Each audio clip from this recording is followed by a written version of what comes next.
Good day guys. Meron tayong gagawing splitter. Yan. Ginagamit ito sa project sa church.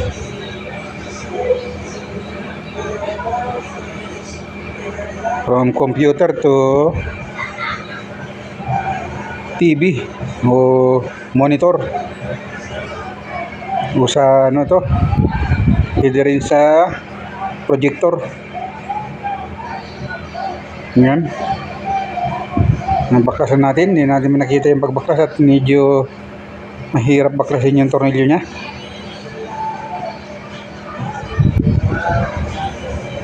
Yan yung input niya ang may diferensya. At saka yung capacitor. Hinang lang natin.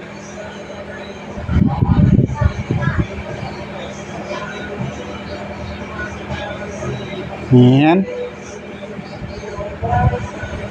Yan, umilaw. Yan, nailaw siya. Pero parang kulang pa sa hinang. Yan.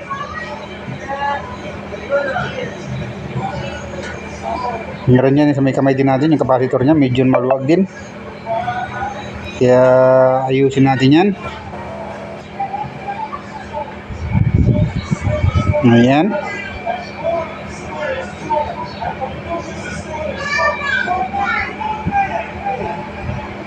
Nailaw siya.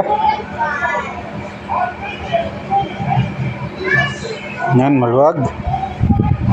Dapat matira yung pula. Yung pulang indicator na may power siya. Yan, ayusin lang natin yung hinang niya yan.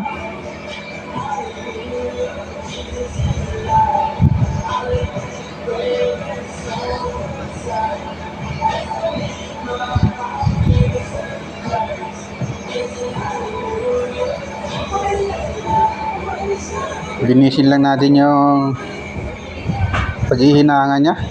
Medyo madumi. Kaya hindi siya nakapit.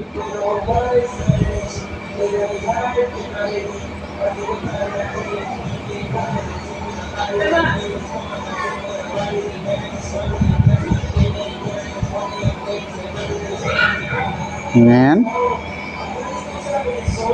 I-resolder ulit natin.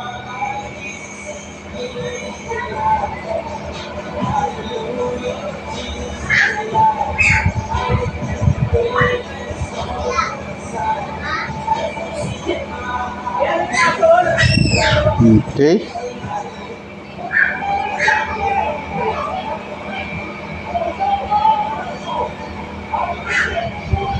Kailangan huwag magdikit ang hinang nito. Tatlong paa ang kanyang input.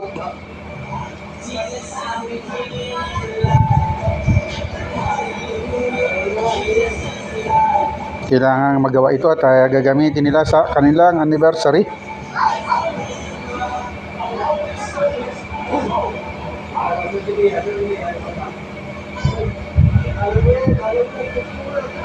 Yan.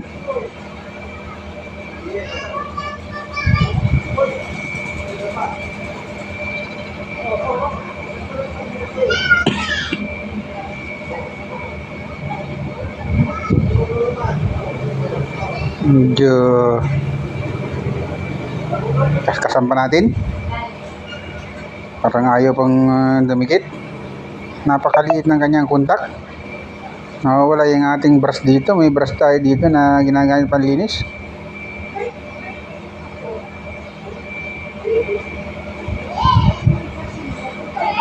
Ayan.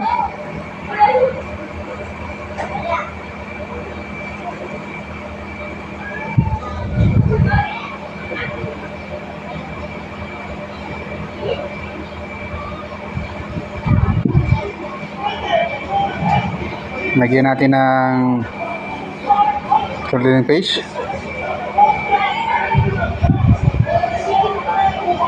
Yan, tapos painit natin yung soldering paste para siya maglinis.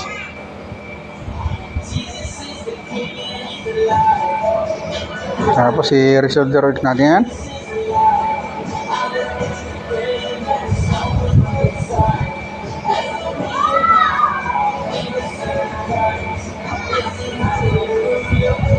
Medyo kung saan saan nagsusot yung ating tingga.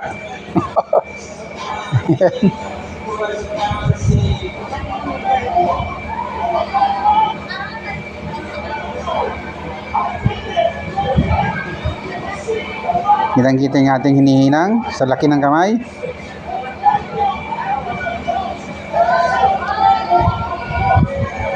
Yan, maingay yung ating paligid dahil may nagpa-practice ng dance para sa kanilang event.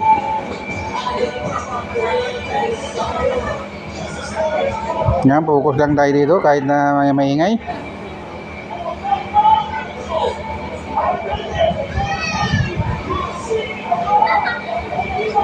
Yan, sigurado ang kapit ng ating hinang.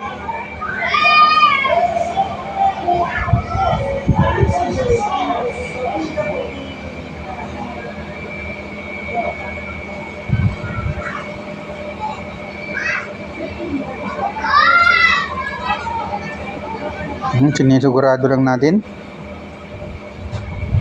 na maayos yan para hindi tayo mabakyab.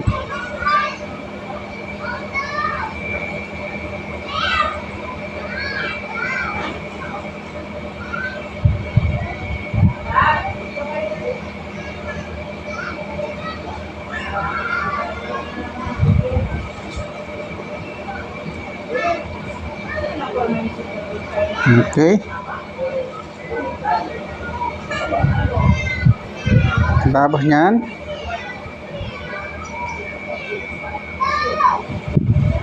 siguraduhin natin walang nagdikit. Yan, tingnan natin kung walang nagdikit.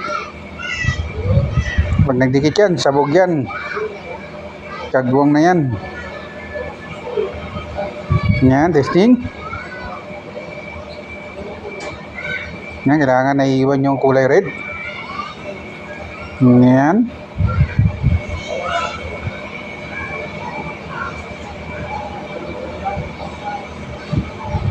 At katapos yan, i-solder din natin yung kanyang capacitor. Hindi ko na yun mapakita. I-solder na naman yun.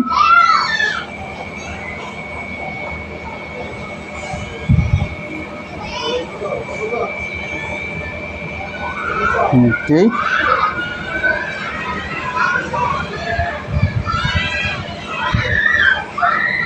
Testing natin yung pagbabalik.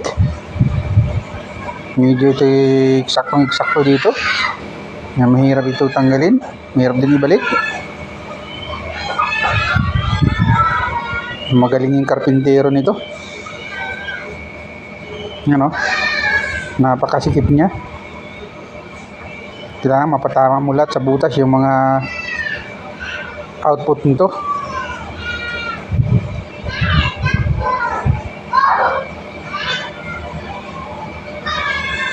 Yan, mga USB output yan. Yung nag-iisang nakagilid ay input. Galing sa computer.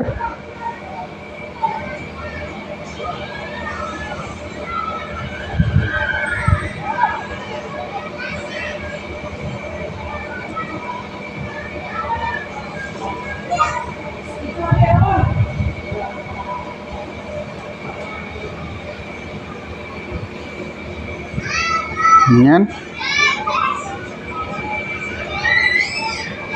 Output yan na pinaka HDMI output yan. Sumapasok na dyan na sakit ay HDMI.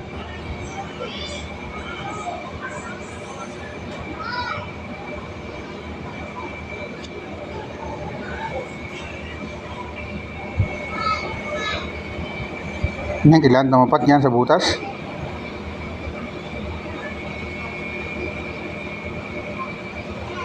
Yan. At kailangan siguradong tapat na tapat, pati yung mga indicator light. Yan.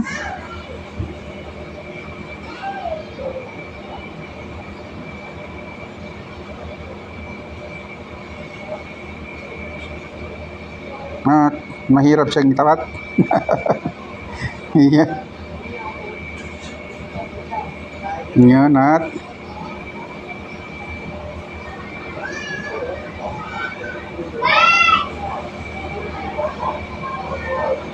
ganyan, kailangan ay iba yung tiyaga.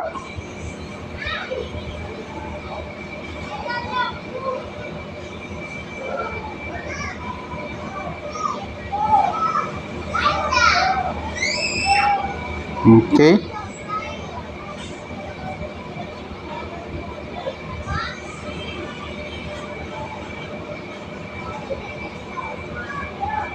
At dito ay naiwan yung switch. Naiwan ang switch natin. Yan. Kailangan ilagay natin yan.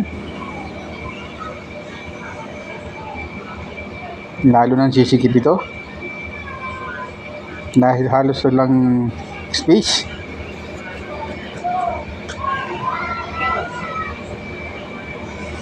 Ganyan ang buhay ng mga technician. Minsan may nakakalimutan.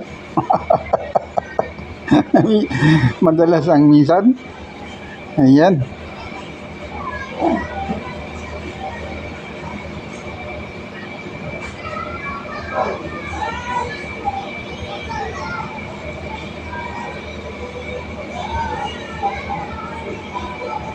Yan, at napakasikip ibalik.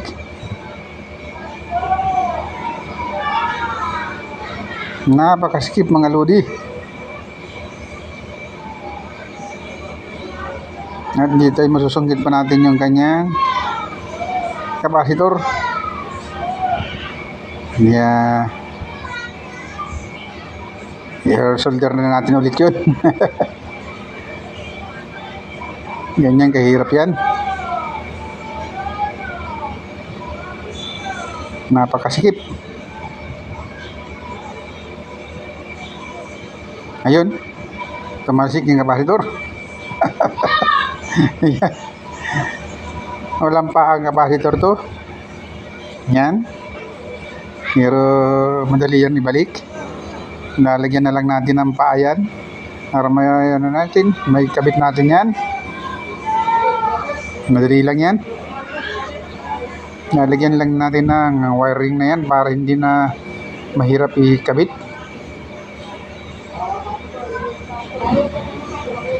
Yun lang ang paraan dyan. Wala kasing paa ang kapasitor na yan.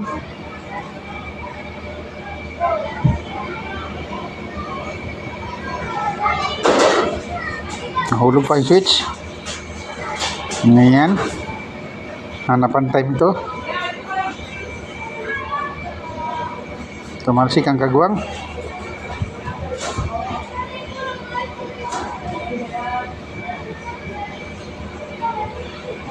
Yan ang pakaliit kasi.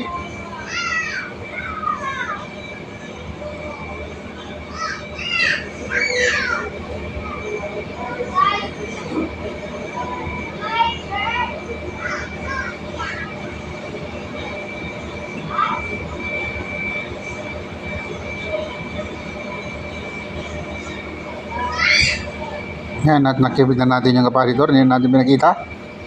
Nalaglagay lang tayo ng wire na maliit, ng pinong-pinong wire. Meron tayo mga pino niyan para malagyan dyan ng paa. Mahirap ihinang yan dun. Napakahigpit o napakagipit. Yan, isisintro lang natin lahat para maisaksak ang HDMI. Sakit.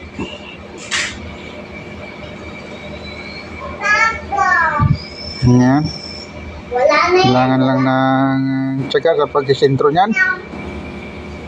Napakagaling ng gumawa nito. Halos walang kalug-kalug. Yan. At tayo ay yan, naayos na natin.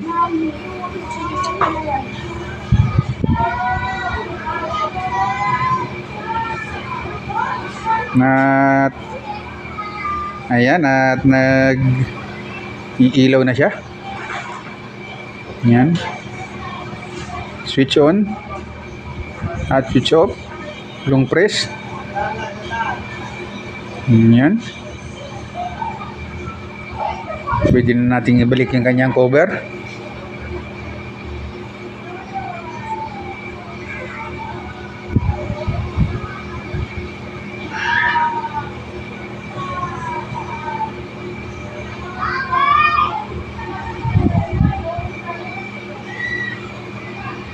Yan o, naka-permis na yung kanyang red indicator light. Okay na to. Pwede na natin itong i-deliver.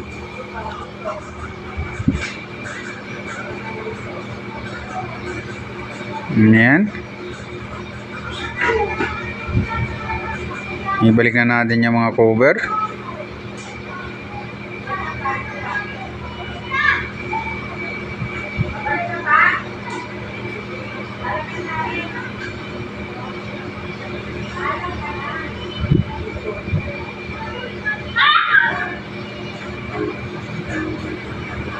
Okay. Yung mga pinong tornilyo, ilagay na natin yung mga pinong tornilyo niya. Ayan.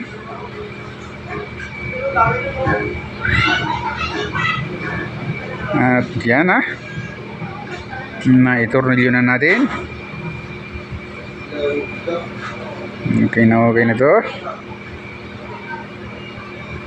Yan.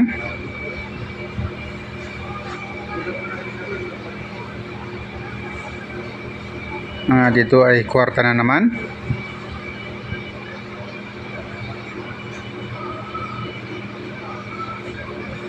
Ayan, nahulog pa ang tornilyo. Napakalilit, nahulog pa. Okay.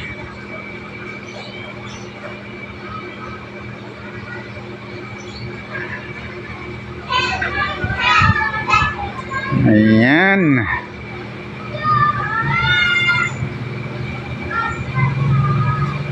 Nakompleto na natin yung tornilyo.